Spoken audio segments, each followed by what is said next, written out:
Okay, hello everyone. My name is Lê Hằng and I'm from the group 5. And this is our group member. You can see on the screen. So today we will tell you about the Rara brand and its successful story about operating globally. And our presentation will cover three parts. The first is company profile. The second is the international business strategy. And the last is the organization structure. And I will start with the first part, company profile. The story started in 1963 when Amansis created the Inditex with a new design, manufacturing and distribution process that could reduce the lead time and react to the new trend in a quicker way, which he calls that instant fashion. And 12 years later, Dara was born with the first store feature low price product with popular higher end clothing and fashions. And then Dara was rapidly successful in the Spanish market and global market. And now you can see that Dara has more than 2,000 stores located in the leading city across 96 countries. So who is the target market of Dara? That is young, bright, conscious, highly sensitive, and related to the latest fashion trends.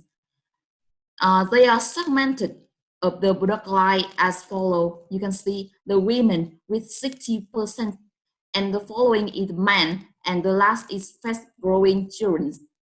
So why are they so successful?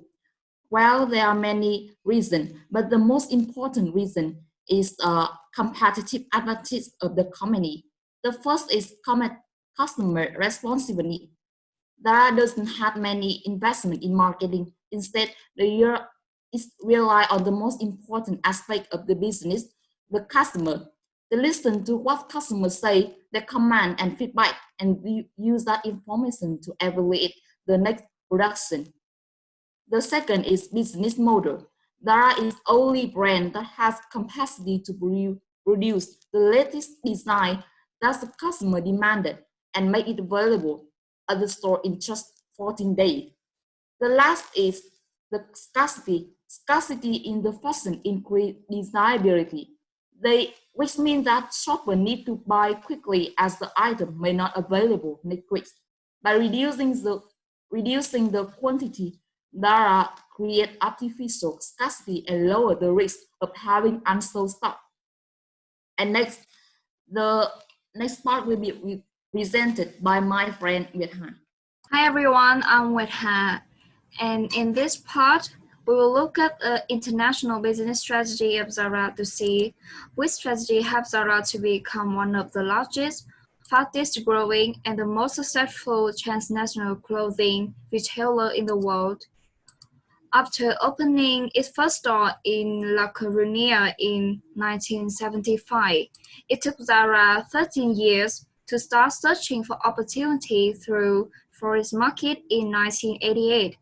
During the early stages of internationalization, Zara expanded into markets with a minimum level of geographical and cultural distance from home country, such as Paris, Belgium, and Sweden. Gradually, Zara tried to expand in markets geographically distant but culturally close to Spain, which provide reference for later expansion to the South American market. The only exception is the opening of a store in New York, aiming to build brand awareness and international prestige and to close to fashion chains.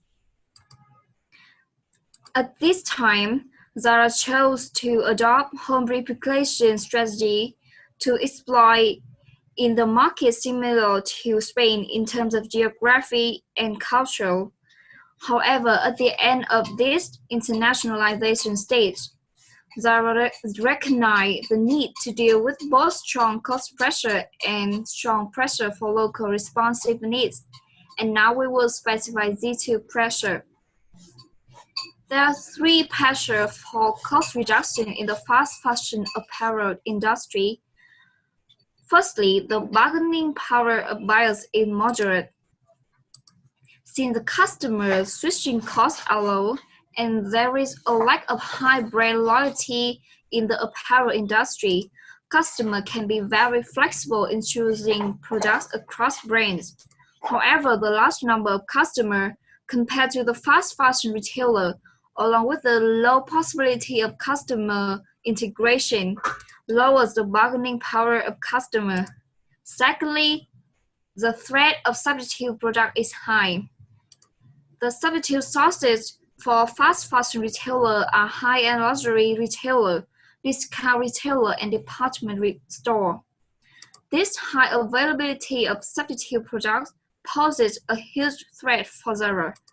And what the worst, a customer can easily find substitutes that have the same levels of price and quality, so the switching costs are low. The last one, a rivalry among competitors is intense. All global apparel retailers adopting the fast fashion model were competing fiercely on optimizing certain aspects of the supply chain so that the newest fashion trends could be designed and manufactured quickly and inexpensively. And the next part, the pressure for local responsiveness will be presented by Vanang. So I will continue our presentation with pressure for local responsiveness of Zara. The first one is the local customer needs. Mostly Zara sells homogeneous fashion items all over the world. Nevertheless, the differences in customer demand between countries make Zara adapt its product to meet the diverse cross-national needs. For example, while Zara sells trendy and slim fit clothes, American customer demand classic and roomier clothes. Saudi customer demand long clothes with embroidery. The second one is differences in season. The pressure of differences in season arises when apparel retailer coming from the northern hemisphere like Zara expand into new markets in the southern hemisphere. Zara have to be able to deal with the pressure of opposite seasons, since customers will not want to buy clothes from the previous season. The third one is cultural differences. When cultural differences are important, Zara also must adapt its products and marketing activity accordingly. For example, when Zara expanded into Israel, this company had to make their approach to Orthodox Jewish community after mixing wool and linens in some of its men's suits, which is considered as a serious sin according to Jewish people. This incident helped Zara realize how important it is to adjust to cultural differences. And the last one is host government requirements and regulations. To protect local firms, governments sometimes impose trade barriers or other restrictions that hinder foreign firms. For example, Brazil set very high import duty up to 140 of a product value, making the price of the clothes in this country much more expensive than the rest of the world. And government of Venezuela passed the fair price law that limited profit margin down to 30% of all sectors that import goods from other countries. In conclusion, the international strategy Zara implemented during the culture's expansion phase may not be viable in the long term. Therefore, to survive, they need to shift toward a global standardization strategy or transnational strategy in advance of competitors.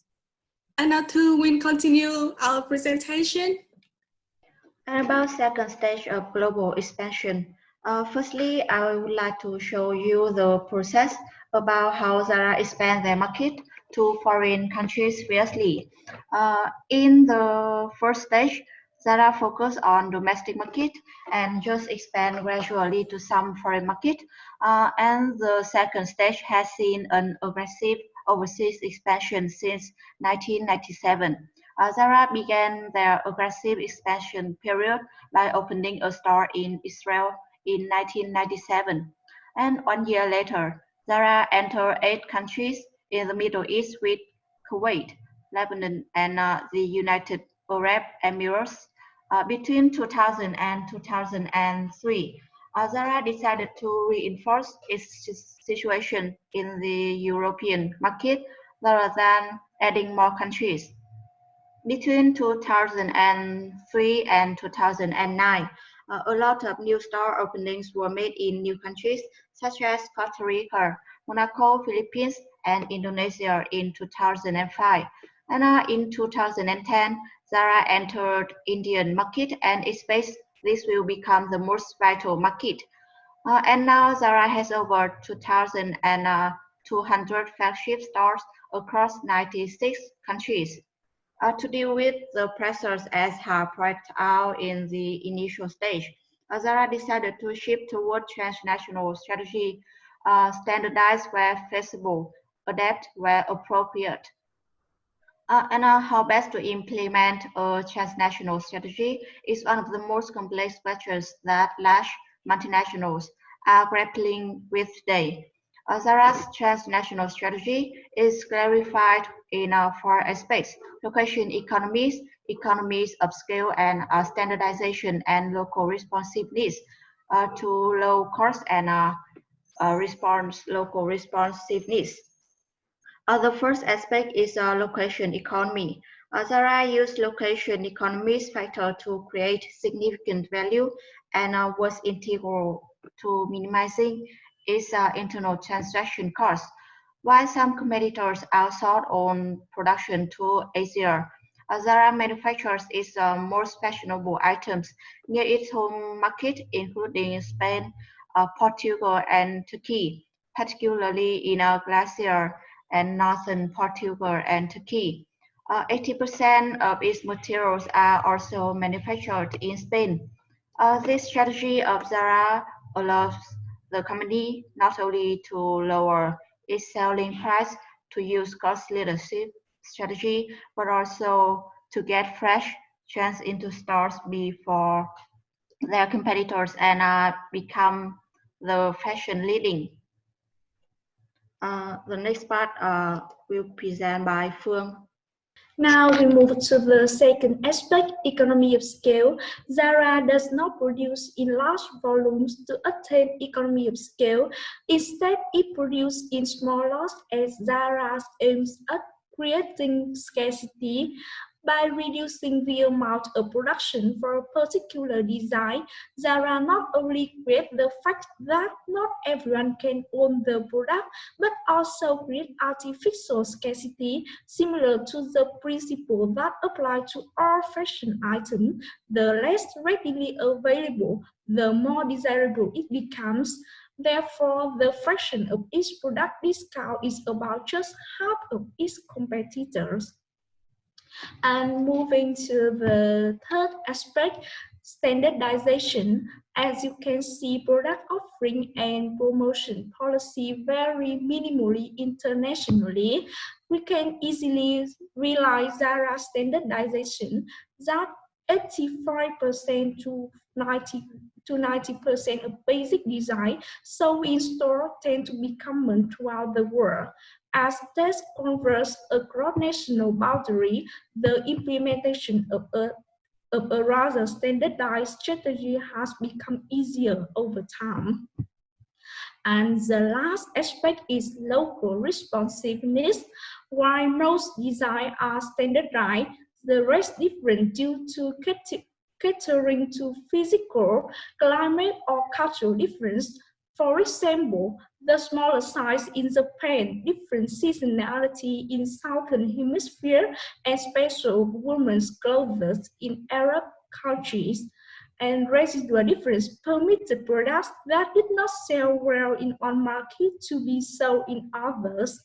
Another example is that the company focused upon the more fashionable lines within their British store. Pricing policy within the United Kingdom has been more upscale than their home markets in order to exploit their advantage within the British market. And in order to respond to local customer preference changes, Zara transmits customer feedback directly to its massive design team in Arteixo in Spain, facilitated by great information technology. And these are all factors that has made the success of Zara Chase national strategy until now. Next is about the value chain of the company presented by Thu Kian and Thanh Hà.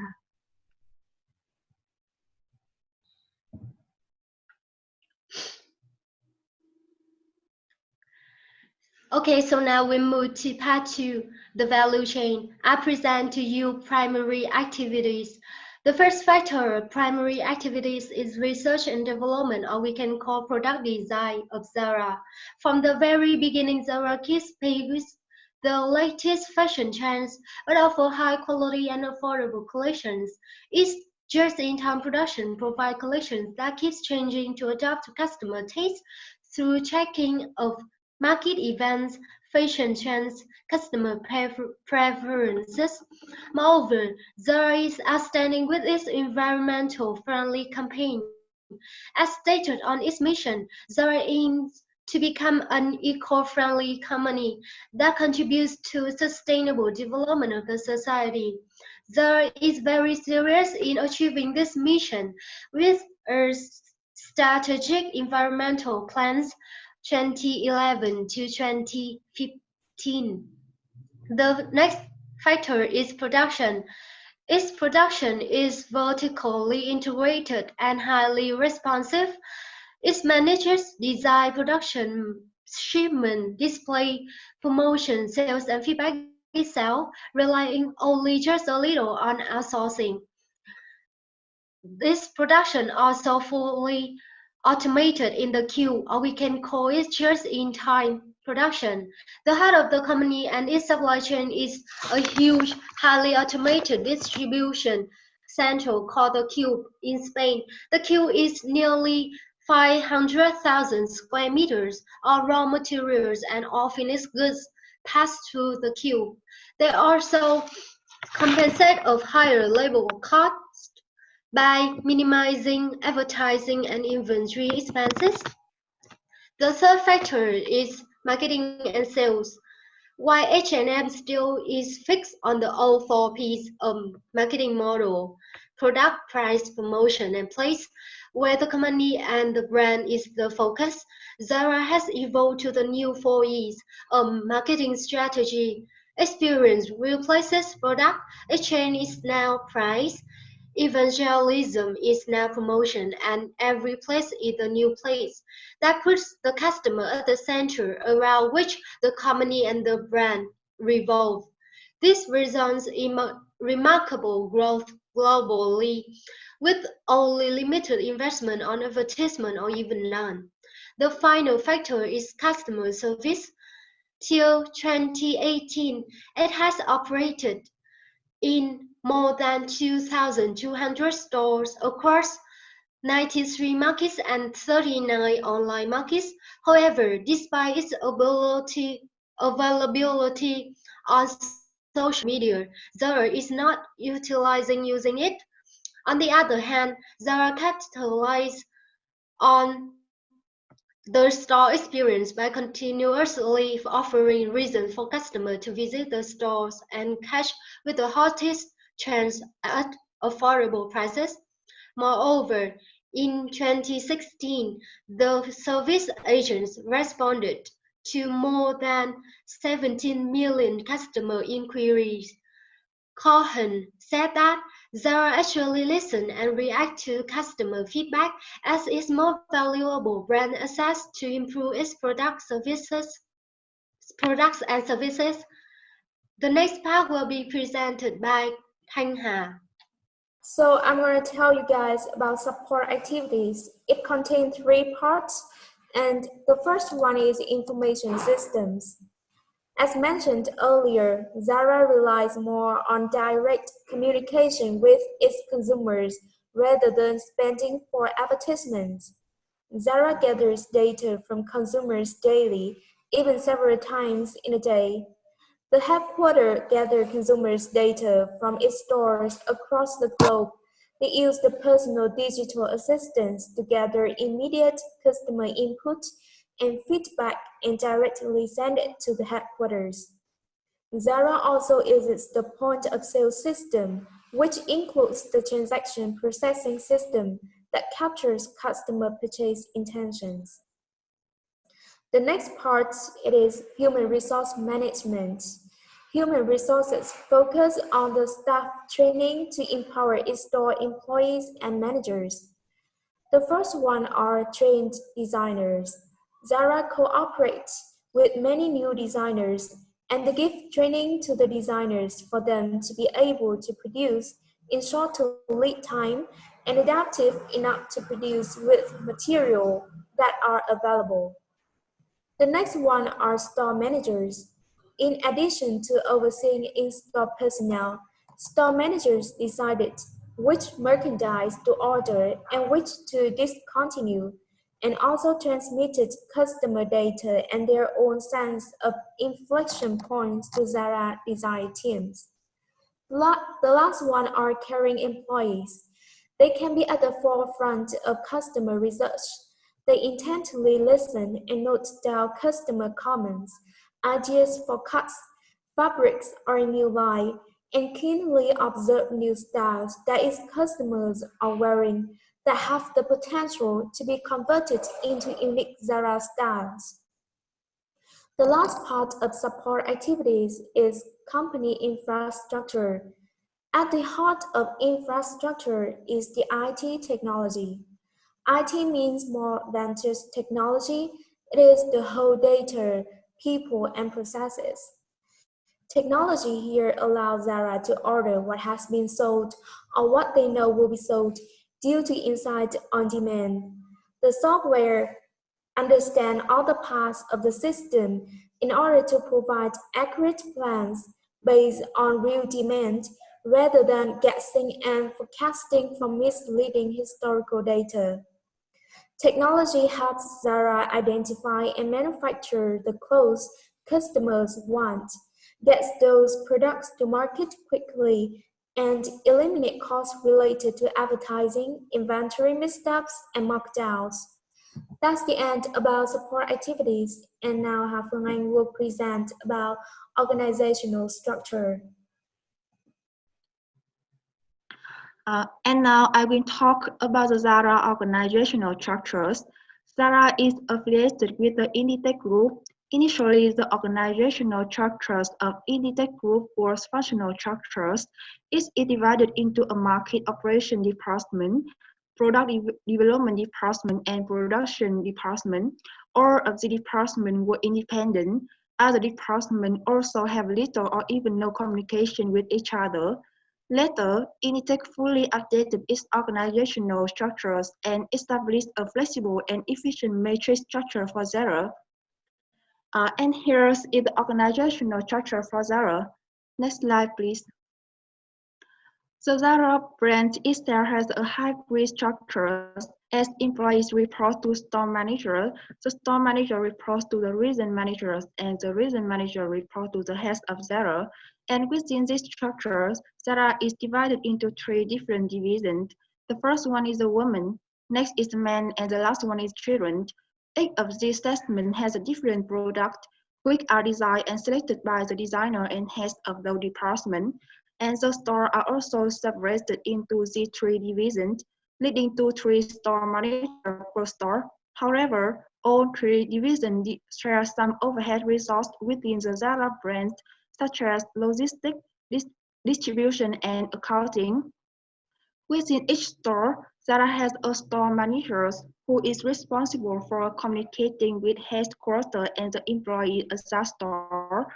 The employees are also divided into their appropriate roles and departments in order to execute a smooth customer experience and communicate with the store managers regarding concern, product placement, customer preference, and so on. The individual store also have a level of autonomy in order to make the store managers feel like they are store owner, which is incentivized through commission-based salaries. And about the advantage of matrix structures is that it leverages the benefits of global strategy who's responding to the local needs, and besides it aims to combine the best elements of the geographic area, product, and functional structure with the advantages of each who minimizing their disadvantages. Global metric also emphasize inter-organizational learning and knowledge sharing among the firm units worldwide. And this is our presentation, and thanks for listening.